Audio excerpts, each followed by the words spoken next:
Verso 8. Ponderando sobre as verdades. Kate kanta kaste putraha samsaro yamatitva vichitraha kasyatvam kakuta ayataha tatvam chintayata diha brataha. Quem é sua esposa? Quem é seu filho? Como é estranho o Sansara! De quem é você? De onde veio? Irmão, por favor, pondere sobre essas verdades. No Srimad Bhagavatam 6.14, Srila Shukadeva Goswami narra a interessante história do rei Chitraketu. Nessa passagem se descreve que, embora tivesse se tornado muito poderoso, o rei Chitraketu estava mergulhado num oceano de melancolia e lamentação, pois, apesar de muitas tentativas, não havia conseguido gerar um filho no ventre de nenhuma de suas esposas. Por obra do destino, ele pôde se encontrar com o grande sábio Angira Muni, que, ao perceber que algo havia de errado com Chitraketu, perguntou-lhe sobre seu bem-estar. Como resposta, o rei expressou seu descontentamento e recebeu a bênção do sábio de obter um filho. Sendo assim, sua primeira esposa, Kritadyuti, deu à luz a um belo menino que ficou conhecido como Harshashoka, pois trouxe júbilo, Harsha e lamentação, Shoka, ao rei Chitraketu. Quando uma pessoa pobre obtém algum dinheiro após grande dificuldade, sua afeição pelo dinheiro aumenta a cada dia que passa. Do mesmo modo, tendo obtido um filho depois de grande dificuldade, a afeição que Chitraketu sentiu por ele aumentava a cada dia. Ao mesmo tempo, sua afeição pela rainha Kritadyuti também aumentava, ao passo que ele foi perdendo seu interesse pelas outras esposas que não tinham filhos. Infelizes com isso, as outras rainhas caíram numa condição de grande sofrimento e passaram a se considerar muito desafortunadas. Sentindo-se menosprezadas por seu esposo e co-esposas de Kritadyuti, desenvolveram intensa inveja dela e por isso perderam completamente suas inteligências. Incapazes de tolerar o desprezo do rei e tendo seus corações endurecidos pela ira, elas decidiram ministrar veneno a Harshashoka, o querido filho de Chitraketu. Com a morte de seu filho, o rei ficou completamente arrasado e se afogou num profundo oceano de lamentação. Nessa ocasião, agora acompanhado de Narada Muni, o grande sábio Angira se valeu dessa situação e foi visitar novamente o rei. Os dois sábios fizeram de tudo para consolá-lo, tentando aliviá-lo de tão grande sofrimento. Eles lhe explicaram que o relacionamento entre pai e filho não é eterno e é uma simples representação da poderosa energia ilusória do Supremo. Eles disseram que ninguém deve se lamentar pelas relações corpóreas. É unicamente por um arranjo temporário do Supremo que uma alma corporificada como pai gera um filho e assim, através das ações da natureza material, um ser vivo recebe um novo corpo e acredita ter se tornado filho de alguém. Como era deveras inteligente, o rei Chitraketu livrou-se de sua falsa lamentação e quis mais informações sobre a ciência da autorrealização.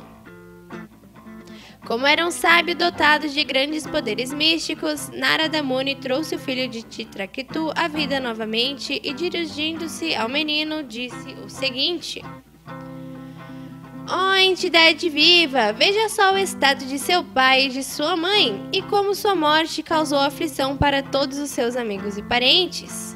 Agora volte a seu corpo e desfrute o resto de sua vida. Cercado de amigos e parentes, aceite as opulências e o trono real oferecido a você por seu bondoso pai. Tendo voltado ao corpo através do poder místico de Narada, a entidade viva disse: Eu tenho transmigrado constantemente de um corpo para outro. Às vezes eu aceito a forma de um deva, semideus.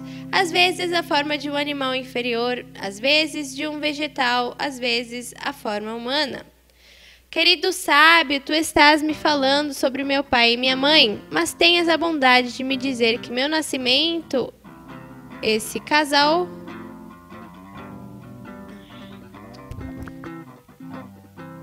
Querido sábio, tu estás me falando sobre meu pai e minha mãe, mas tenhas a bondade de me dizer em que meu nascimento esse casal foi meu pai e minha mãe.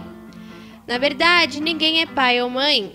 Estando confusos, os seres vivos cultivam diferentes tipos de relações como amigos, parentes, inimigos, etc.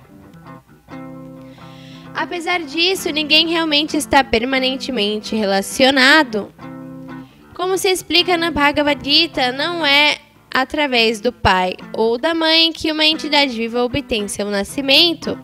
Ela simplesmente é forçada a entrar no sêmen de um pai e é injetada no ventre de uma mãe. Isso acontece pelas leis da natureza, impulsionado pela infalível lei do karma.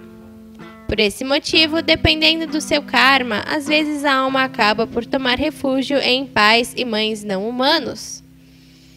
Na verdade, existe um número muito reduzido de entidades vivas que nascem na espécie humana. Assim como um animal é transferido de um proprietário a outro, a entidade viva se torna filha de um determinado pai por um tempo específico e depois é transferida para outra condição. Porém, logo que é transferida para outro corpo, a relação afetiva anterior desaparece, finalizando sua explanação transcendental. A entidade viva disse: a entidade viva, ninguém é querido e ninguém é desfavorável. Ela não faz distinção alguma entre o que é sua propriedade e o que pertence a outrem. Ela não se deixa afetar por amigos ou inimigos, bem-querentes ou malfeitores. Tudo o que ela faz é observar e testemunhar as atividades dos homens. Fica claro, portanto, que, em essência, a entidade viva é transcendental como o Senhor, mas, tendo caído vítima de seu ego falso, ela é afetada pelas virtudes e defeitos de sua posição condicionada. No entanto, ao se identificar com sua verdadeira natureza transcendental, como parte integrante do Senhor, ela desenvolve as mesmas qualidades dele, mesmo que em proporções diminutas. Por isso, em nenhuma circunstância material convém se deixar perturbar pela dualidade material. Na biografia de Srila Prabhupada, o mestre fundador do movimento Hare Krishna, há a citação de um impressionante poema feito por ele quando, já com idade avançada, permanecia como um residente de Vrindavana. Nessa fase da vida, Srila Prabhupada revelou profundas realizações espirituais sobre a efemeridade da vida. 1. Estou sentado solitário em Vrindavana Dhama. Neste estado de espírito estou tendo muitas realizações. Tenho minha esposa, filhos, filhas, netos, tudo, mas não tenho dinheiro, de forma que eles são glórias infrutíferas. Krishna mostra-me a nudez da natureza material. Por sua influência, nada disso hoje tem sabor para mim. Eu, gradualmente, despojo de toda a riqueza aqueles para os quais sou misericordioso. Como pude compreender esta misericórdia de todo misericordioso? 2. Todos me abandonaram, vendo-me sem dinheiro. Esposa, parentes, amigos, irmãos, todos.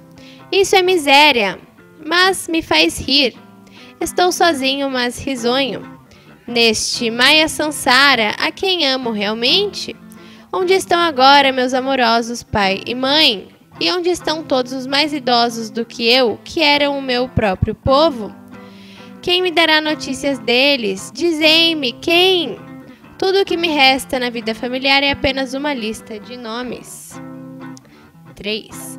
Como a espuma da água do mar se funde novamente no mar, o jogo da Sansara é exatamente assim.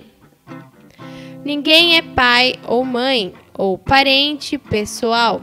Assim como a espuma do mar, eles permanecem apenas por instantes. Assim como a espuma na água do mar se funde novamente ao mar, o corpo feito de 5 elementos encontra-se com a destruição. Quantos corpos a alma condicionada aceita dessa maneira? Seus parentes relacionam-se meramente com corpos materiais. 4. Mas, na plataforma espiritual, todo mundo é seu parente, irmão. Esse relacionamento não sofre os encantos de Maia. O Senhor Supremo é a alma de todos. Em relação a Ele, todos no universo são iguais. Todos são seus parentes, irmãos, todos os bilhões de divas. Quando vistos em relação com Krishna, todos eles entram em harmonia. Esquecendo-se de Krishna, a diva deseja o gozo dos sentidos e, como resultado, é firmemente agarrada por Maya.